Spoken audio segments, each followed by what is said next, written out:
Ladies and gentlemen, welcome back to the Indie Spotlight. My name is Bear. Today, the spotlight is cast upon Rhythm Destruction. It's a game that is essentially a combination of Ikaruga and Dance Dance Revolution. That is a description set by the developer, and I think it fits it quite well. It's a shmup combined with aspects of rhythm games, and you'll see how that works out in a moment's time. I'm just going to give you a quick rundown of the controls here. Of course, you can set your full screen and windowed options. The advanced lighting on or off, I'm not really sure what that implies, but there's just kind of the general stuff that you see here often, and yeah, there's that as well. Oh shoot, that was not entirely what I wanted. There we go. You can also choose to operate this with keyboard and mouse or with your 360 or PS3 controller, and it gives you the option to do so right at the beginning of the game, so you get to do that so you can figure things out pretty quickly. Let's go ahead and jump into it. As you can see, it's got a very DDR-esque menu system here. We get to choose from the song selection. There's also a difference between normal mode and casual mode, and I think the difference is simply just the difficulty level. Oh, yes, of course, there's no leaderboard here. Score isn't saved. Stage goals are disabled. You get infinite lives. So this is just kind of if you want to just play the game and enjoy it without worry of score or death or anything like that. We'll just go ahead and go with normal mode here, though. Is my voice real quiet? I think it's normal. I think we're good. Looks okay to me. So let's go ahead and just jump in with the first song here so I can give you guys a quick rundown of how this game is played. Notes and music feel off sync. You can also adjust the sync in the options menu, which is very good. Good, good, good! So, here is Rhythm Destruction. Control your ship if you're playing with a 360 controller, as I am, with the left analog stick. You can move freely around the screen. You can also use the right or left triggers to give yourself a temporary speed boost. And this is where the actual gameplay kicks in. So what's going on here is, you can probably tell pretty easily what's going on here. It's very similar to something like Guitar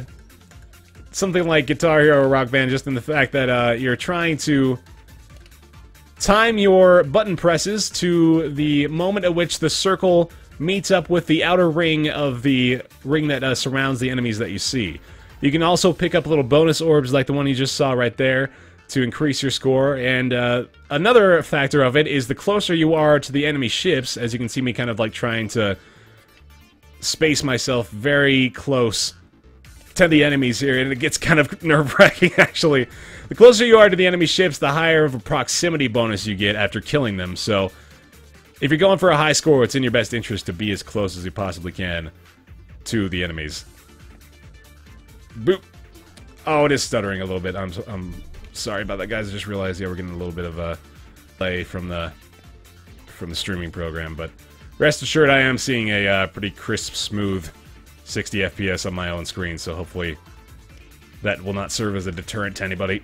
Oh man, I'm doing so bad right now, actually. I'll turn up the music a bit as well so you guys can hear a little bit more of that. And now we have our first boss, and as you can see, there is a bit of a difference to some of the combat as well. For this one, you don't just hit the buttons, you want to hit it and hold it down.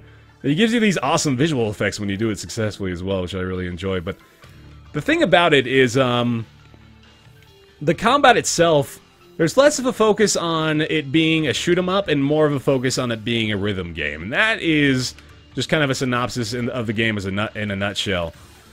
I wouldn't look at this as shmup first, rhythm game second. I would look at it the other way around, because I really think it's focused more on being a rhythm game and trying to keep you on the beat, trying to keep you going with the music. And in that regard, I kind of have a couple of minor gripes with it. The first big one that I noticed as I was playing early on is the fact that there's not really any sound effects associated with your shots. Like, when you destroy enemy ships, it would be so satisfying if there were at least like a little, you know, pew-pew sound or explosion or anything like that. But sadly that is not a part of the game and it's in its current state. This is still being worked on actively. I don't think it's in early access, but it is on Steam, and the developers are continually making efforts to improve it. They have a pretty active dev forum scene, at least from what I saw. So I wouldn't expect it to be, you know, in a completely finished state. Yeah, that's a good point, Bane, as well. The fact that the color of the enemy shapes matches the button presses as well, so it's good to note that. As you can see here, I did pretty terrible. 2 out of 5 star rating, so that was not the greatest performance, and there's my rank on the overall leaderboards. Pretty neat competitive aspect to things here. Obviously, that was the easiest stage, so it certainly wasn't, you know, the greatest, or, you know, the most remarkable display of skill, but, you know, try to do better. There's individual stage goals up there as well, as you can see. You can get 25 phenomenals in a row, get a 95% or higher. Again, it has more of a focus, in fact, a very heavy focus, I would say, on the rhythm game aspects of things.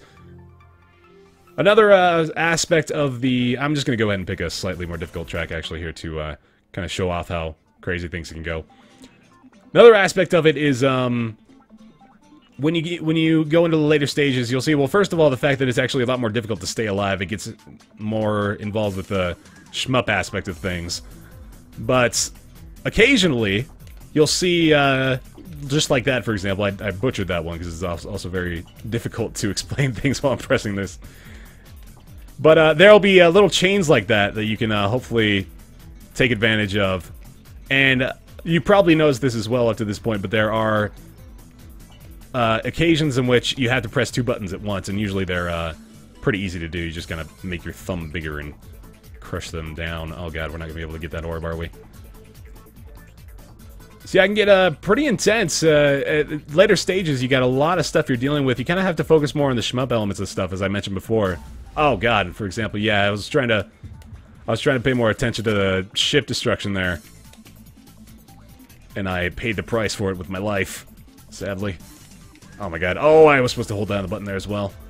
The tells are kind of hard to get used to, but I think they do the job quite well once you start to get used to what things look like out of the corner of your eye. Like, I'm kind of jumping into a later stage right now, so I wouldn't be surprised if I kind of suffered as a result of it, because it's designed to, of course, kind of gradually bring you into... Oh god, that was way too fast as well.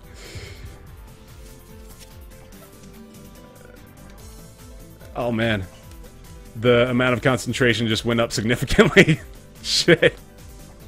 Okay, we're good.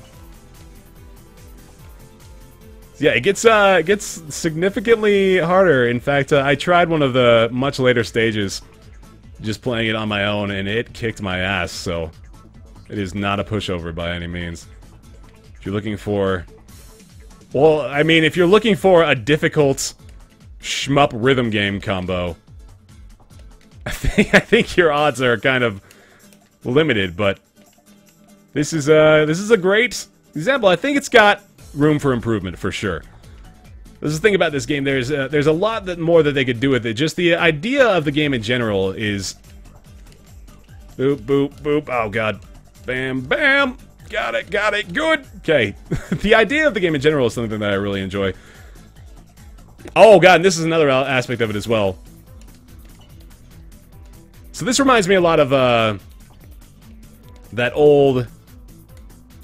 Oh my god, I'm not gonna be able to remember the name of it now. I think it was... the amount of concentration right now is not lending itself well to me remembering the names of things. But essentially, the part of this mission is press X, Y, and B, matching up with the hyper mode indicators. Hyper mode is the name of this section here. Boop, boop, boop, doo, doo, doo. There we go. That was barely passable. It's 86%. Oh my god. I am sucking it up. Not on early access. No, this game is full release on Steam right now. Available for $5. So pretty... Oh my god, wow. Well, I guess I couldn't have gotten used to that. Come on. Oh, Jesus Christ. Wow. Okay, well, that kicked my ass. That's going to be, I guess, one of those Guardian bosses that you kind of have to understand how to beat before you beat it. But anyway, there's a slightly more difficult stage. Let's see what else we got available to show off here. We got challenge modes as well. You can challenge your friends, Steam friends, to certain activities. This is the overall challenge leaderboard. So as you can see, people have like records on the side over there.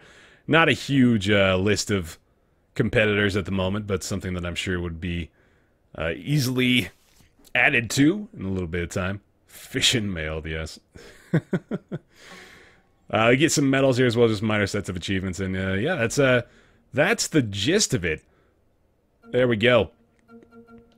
Yeah, this is Rhythm Destruction, guys. $5, $5 on Steam right now, and yeah, it's kind of a short edition of the Indie Spotlight here, but that's the full shebang. Really, it's just a much harder difficulty levels. Something that I'm hoping that they do at some point later on is add some additional stages, add some, variety of songs. Different genres of music could be pretty awesome. Obviously, being able to add your own music to a game like this would be pretty awesome. Something like Crypt of the Necrodancer-esque would be pretty great. Lots of room for expansion on this idea. I think it's I'm seeing a few comments mention like it needs a bit more polish, it needs a bit more fleshing out. And I kind of agree with that. I think what it is right now is a really solid proof of concept and something that could definitely be drastically improved upon. It's the kind of game that introduces a new idea to the realm, and it does it pretty well, but it's got a lot of things that it needs to do better. For example, the sound effects could be improved. There could be a greater variety of enemies. I like the Guardian fights. I think there could be a bit more added onto that. For example, if you could get like different button presses to do, different things to the ship. It's not, like, entirely necessary to stick completely to the rhythm game aspect of things, but, it's, of course, just ideas being thrown out there. I like the differences between normal and casual mode as well. Something like, there was a free game released a little while ago that involved matching, like, Tetris-like shapes to a soundboard, and that had a casual mode as well, just kind of like an endless mode, which made things a little bit more interesting if you just want to kind of sit down and casually play. But yeah, nonetheless, this is indeed Rhythm Destruction. $5 on Steam if you want to check it out for yourself. And this has been the Indie Spotlight, guys. Thanks so much for checking it out, and I'll see you in the next one.